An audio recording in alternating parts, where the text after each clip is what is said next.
The Shadows of Grimshore. I have seen terrible things that no person should ever see. The story I will tell you goes back to a time when magic and science lived together.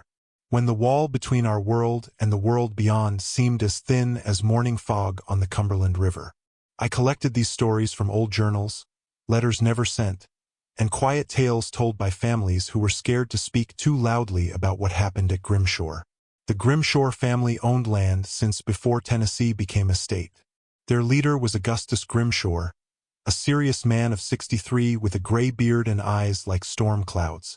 He had built good wealth from cutting trees and growing tobacco.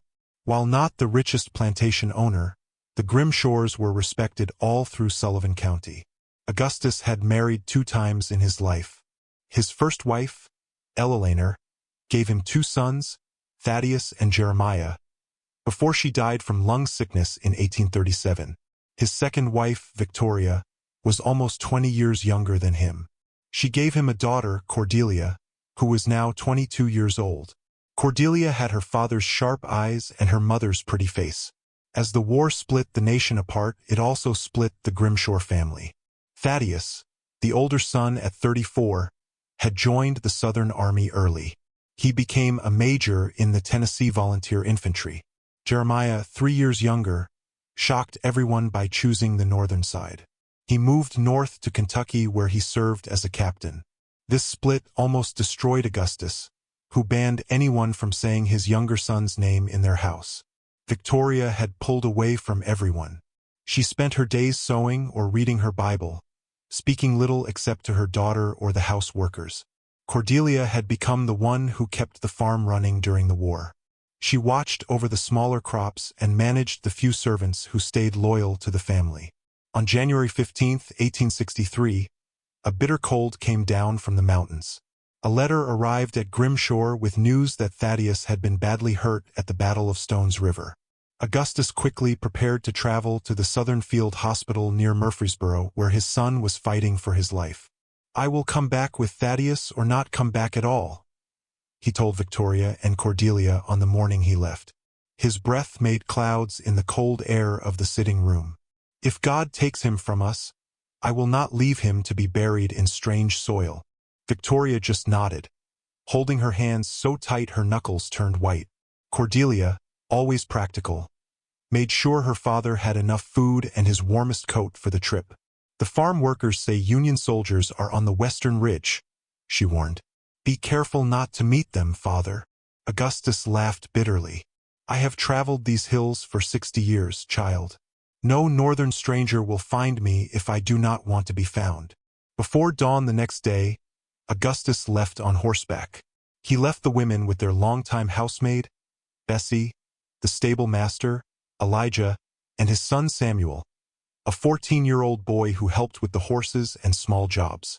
What happened over the next 27 days would forever change reality at Grimshore Estate, leaving wounds that went beyond the physical world. 3 days after Augustus left, a winter storm hit eastern Tennessee with unexpected power. Snow covered the countryside, piling against the sides of the Grimshore house like waves against a lonely island. The wind screamed through the night, shaking windows and making the old wooden frame creak and moan like it was in pain. Victoria, who was always nervous, took to her bed. She said the cold made her joint pain worse. So Cordelia took full control of the house. She made sure firewood stayed stacked by every fireplace and that their shrinking food supplies were divided properly. On the evening of January 23rd, Cordelia sat by the fire in the sitting room, fixing one of her father's shirts. Bessie burst in from the kitchen, her dark face pale with fear. "Miss Cordelia," she gasped. "There is someone out by the edge of the apple trees. Samuel just came running from the stables. He says he saw a figure standing there watching the house." Cordelia put down her sewing and stood up. "It is probably just a traveler looking for shelter from the cold. Tell Samuel to get the spare room in the servants' quarters ready. We cannot turn away people in need, especially in weather like this." Bessie shook her head hard. "No, miss. Samuel says the figure is not natural. He says it is just standing there in the snow, not moving, not even seeming to breathe. And he says—" Bessie's voice dropped to a whisper. He says its shadow falls the wrong way, miss, against the setting sun. A chill that had nothing to do with the January air crept up Cordelia's spine, but she stayed calm. Nonsense, Bessie. The boy's eyes were playing tricks on him in the twilight. Tell Elijah to take the rifle and look. If someone needs help, we will give it. Bessie curtsied and hurried from the room, though Cordelia noticed how the woman made a subtle warning sign as she left.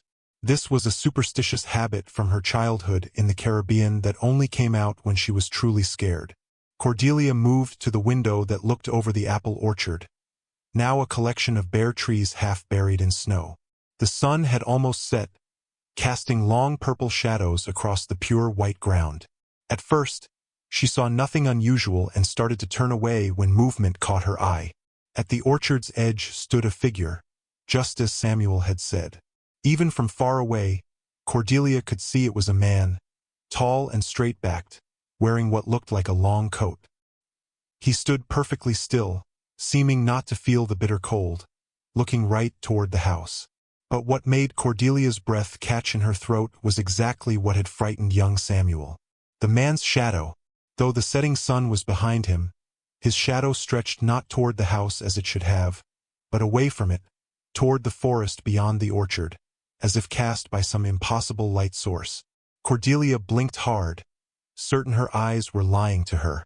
When she looked again, the figure was gone. That night, Cordelia could not sleep. The wind kept attacking the house, and somewhere in the darkness, a shutter had come loose. It banged against the wall like a clock counting down to something terrible.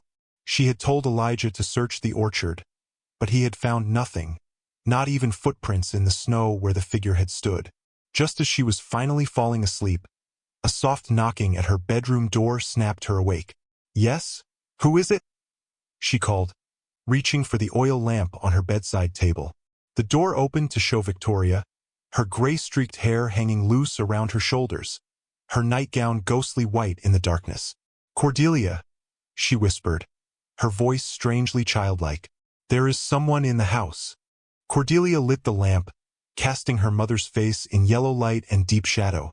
"You are having a bad dream, Mother. Come, let me take you back to your room." Victoria shook her head firmly. "No dream. I heard footsteps in your father's study and voices. A man's voice, but not your father's. Someone is here." Sighing, Cordelia got up and put on her robe. "Very well, I will look, though I think it is nothing more than the wind playing tricks on an old house."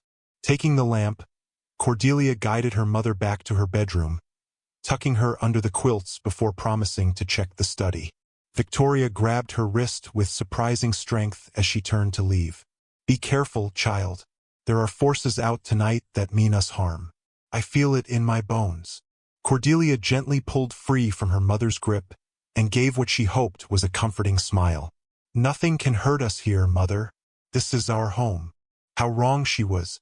Augustus Grimshore's study was on the ground floor at the western end of the house. It was a manly space with a large oak desk, walls lined with bookshelves, and the mounted head of a 12-point deer Augustus had shot in his younger days. The room always smelled of pipe tobacco and leather, since Cordelia had connected with her father since childhood.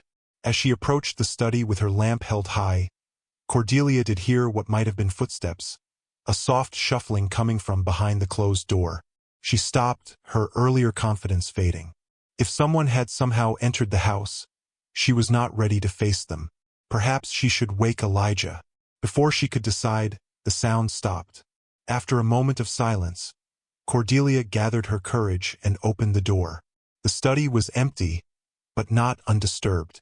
Her father's chair had been pulled away from the desk, and several books lay open on its surface. Books her careful father would never have left in such mess. Most disturbing of all, the air did not hold the familiar scent of tobacco, but something sharp and unpleasant, like wet ashes or rotting plants. Cordelia moved carefully to the desk, holding her lamp above the open books.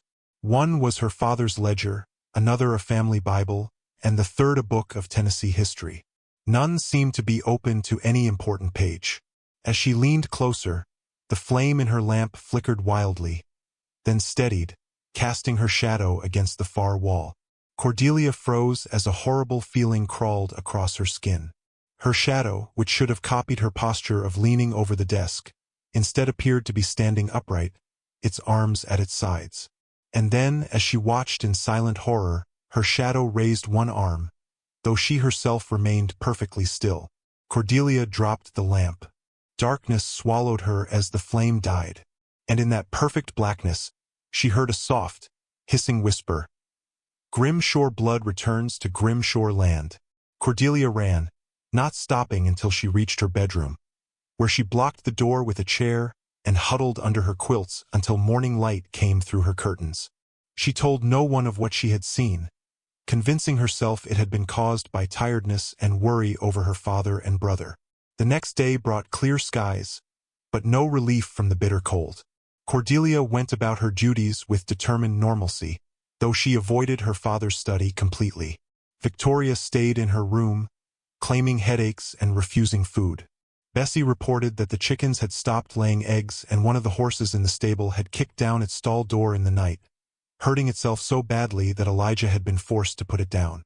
"Bad omens, Miss Cordelia," Bessie whispered as she built up the kitchen fire. "Something wicked has set its eye on Grimshore." "I will not have such talk in this house," Cordelia replied sharply. "We have enough real problems without making up superstitious nonsense." But that night, as darkness once again claimed the land, Cordelia found herself lighting candles in every room she used, unable to bear the thought of shadows gathering in corners or stretching across floors. Just after supper, which Cordelia ate alone in the dining room, a pounding at the front door broke the evening quiet. Cordelia jumped to her feet, her heart racing. No one in their right mind would be traveling in such weather after dark. Elijah appeared from the back of the house, rifle in hand. "I will see to it, Miss Cordelia." "No," she said, surprising herself with her decisiveness. "I will go with you." Together, they approached the front door, Elijah slightly ahead with his rifle ready. The pounding came again, more demanding. "Who goes there?" Elijah called, his deep voice steady despite the tension clear in his posture. "For God's sake, let me in," came a man's voice from the other side, hoarse with cold and exhaustion. "It is Jeremiah Grimshore. My brother is in terrible need." Cordelia gasped. Jeremiah, the estranged son, the Union officer, the name forbidden in their household. And with Thaddeus. Elijah looked to her for instruction, his face troubled. Cordelia nodded, and he unbolted the door. The figure that stumbled across the threshold was indeed Jeremiah Grimshore, though so changed that Cordelia might not have recognized her own half-brother if he had not announced himself. Always lean, he now appeared thin, his cheeks hollow beneath his unkempt beard. His Union uniform was torn and stained, and his left arm hung in a crude sling made from what looked like a Confederate flag. But it was the burden he carried that drew Cordelia's attention. A man supported against Jeremiah's right side, head hanging, feet dragging. This second man wore the remains of a Confederate officer's uniform. And even through the dirt and dried blood that covered his face, Cordelia recognized her eldest brother, Thaddeus. "Help me," Jeremiah gasped. "He is alive, but only just." Elijah immediately took Thaddeus's weight from Jeremiah, lifting the unconscious man as if he were a child. "Where shall I take him, Miss Cordelia?" "The parlor. There is a fire there. Quickly." As Elijah carried Thaddeus away, Cordelia turned to her estranged brother. 1,000 questions battled for priority. Jeremiah spoke before she could. "I know I am not welcome here. Father made that very clear. But I could not leave Thaddeus to die in that butcher's tent they called a hospital."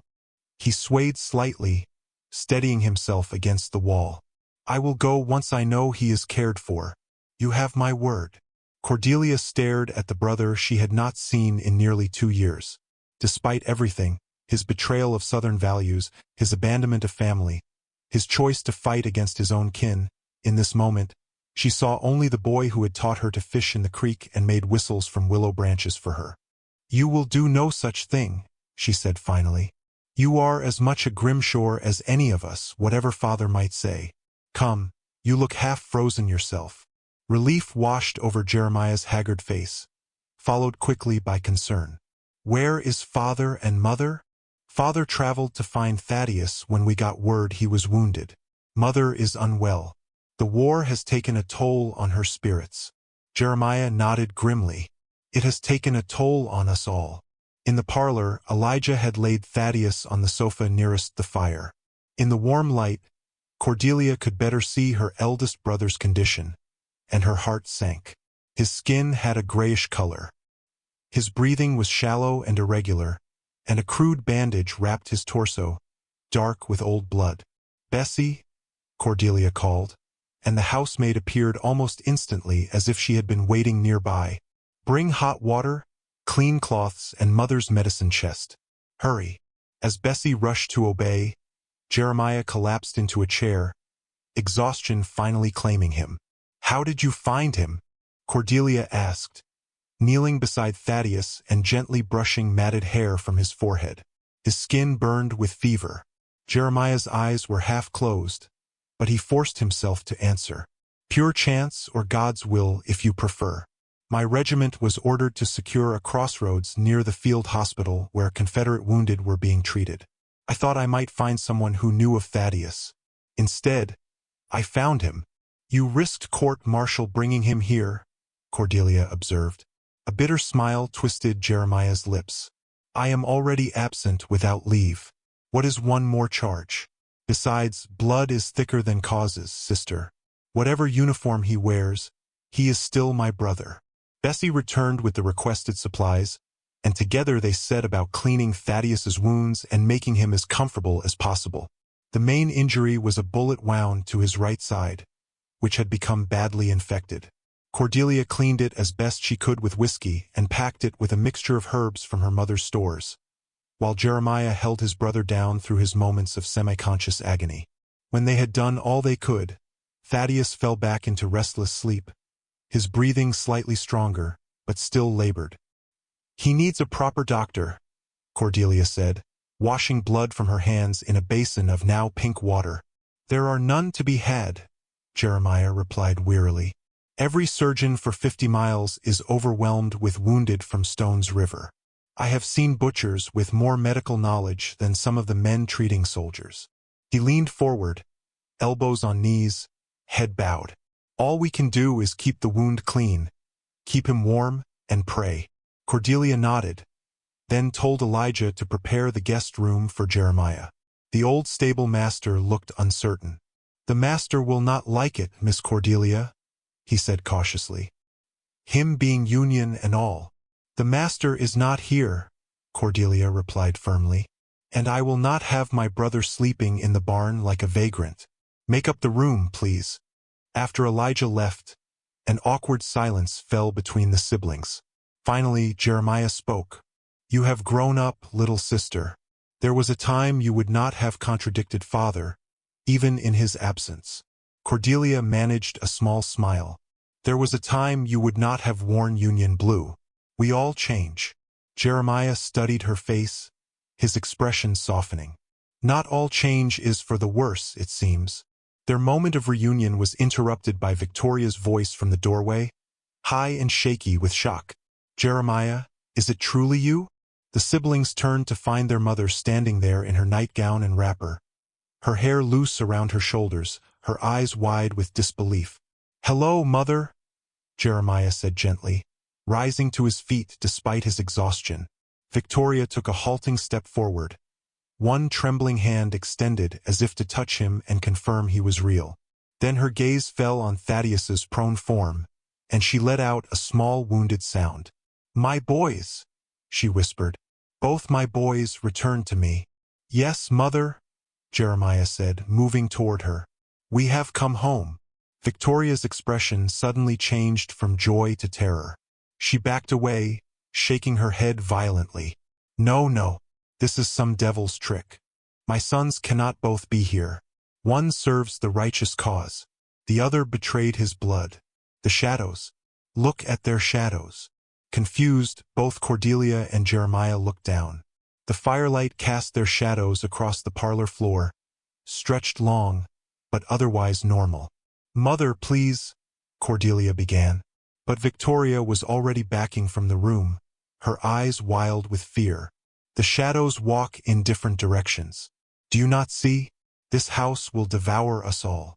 With that strange statement, she fled upstairs, her footsteps fading down the hallway followed by the slam of her bedroom door. Jeremiah turned to Cordelia, confusion and hurt clear on his face. Has she been this way long?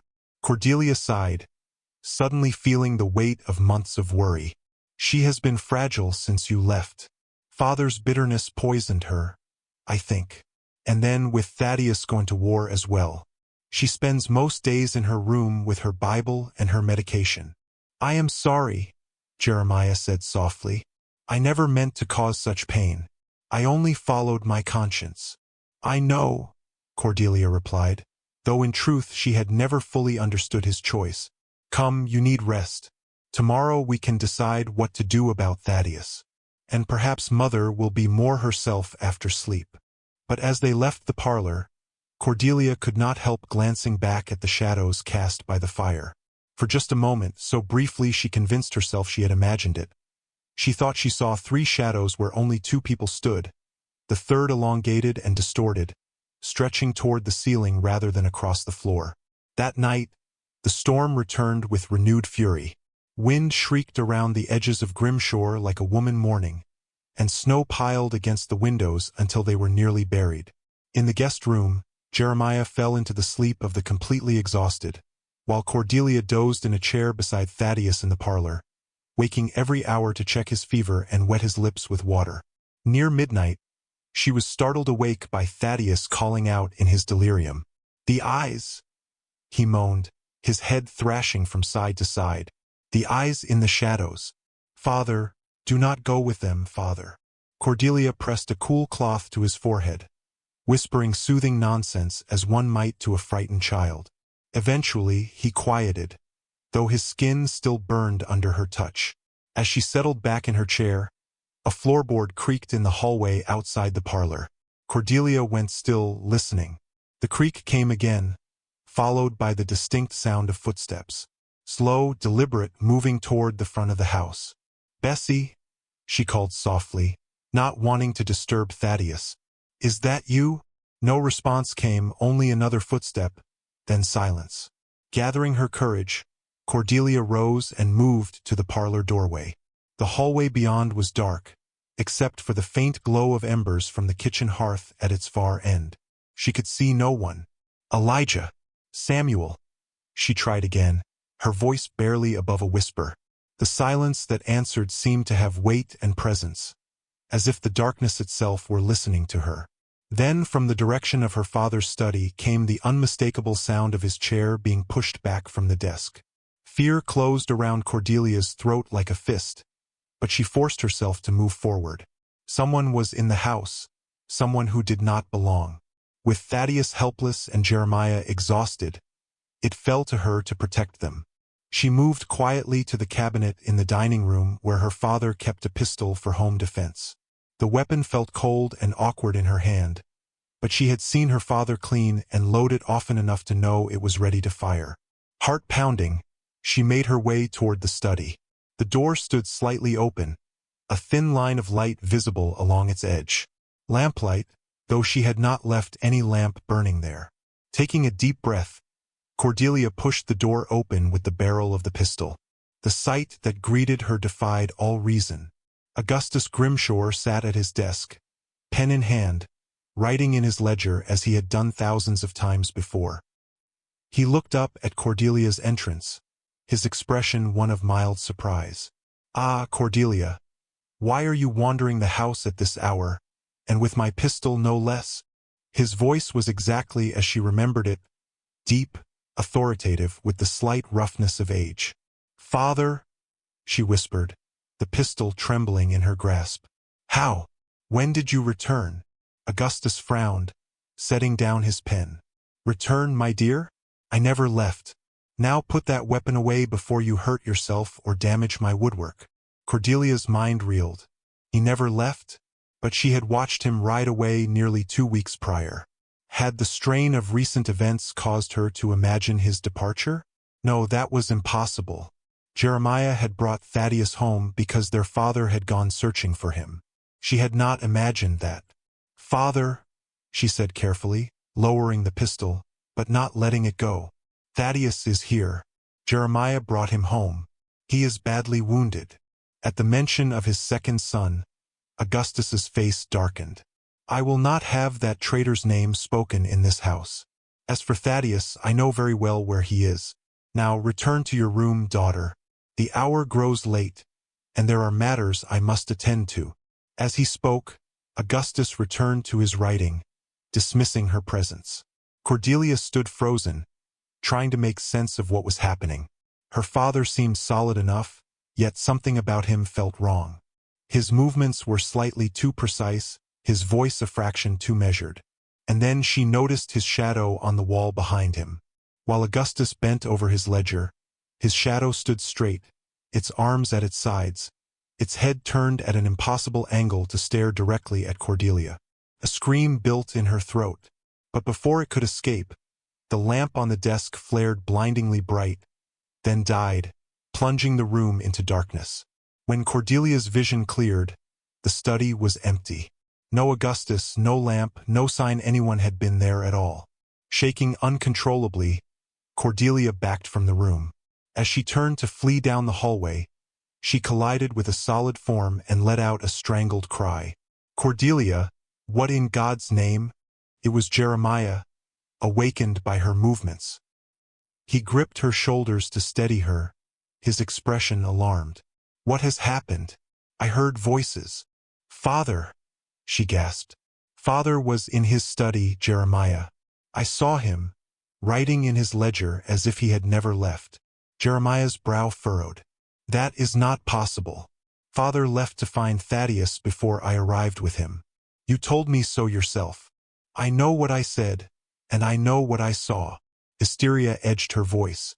"But when I mentioned you and Thaddeus, he changed. And his shadow." She broke off, aware of how mad she must sound. Jeremiah's grip on her shoulders gentled. "You are exhausted, sister. We all are. Stress and worry can play tricks on the mind." "I am not imagining things," Cordelia insisted, though doubt had begun to creep in. Had she dreamed the whole encounter? Was she losing her grip on reality like her mother? "Let me see for myself," Jeremiah said, taking the pistol from her unresisting hand and moving past her toward the study. Cordelia followed, her fear now mixed with a desperate hope that her brother would find some evidence to confirm what she had witnessed. But the study stood empty and dark, exactly as it should have been. Jeremiah lit a candle he had brought from his room and made a thorough inspection.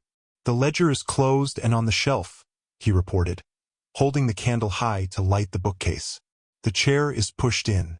There is no one here, Cordelia, nor any sign anyone has been." Cordelia sagged against the door frame, doubt and relief warring within her. Perhaps you are right. Perhaps I dozed off while watching Thaddeus and dreamed the whole thing." Jeremiah nodded encouragingly. "That seems the most likely explanation. Come, let us check on Thaddeus. Then you must get some proper rest. I will watch over him for the remainder of the night." Grateful for her brother's steady presence, Cordelia allowed him to guide her back to the parlor. Thaddeus remained as they had left him, his breathing labored but steady, his fever neither better nor worse. "Go to bed, sister," Jeremiah urged gently. "The storm has us all on edge, but morning will bring clarity." Cordelia nodded, suddenly too exhausted to argue. As she turned to leave, Jeremiah caught her hand. "One thing, though," he said, his voice carefully neutral. "What did you mean about Father's shadow?" Cordelia hesitated. Put into words, what she had seen sounded too fantastic to be believed. "It is nothing. A trick of the light, as you said."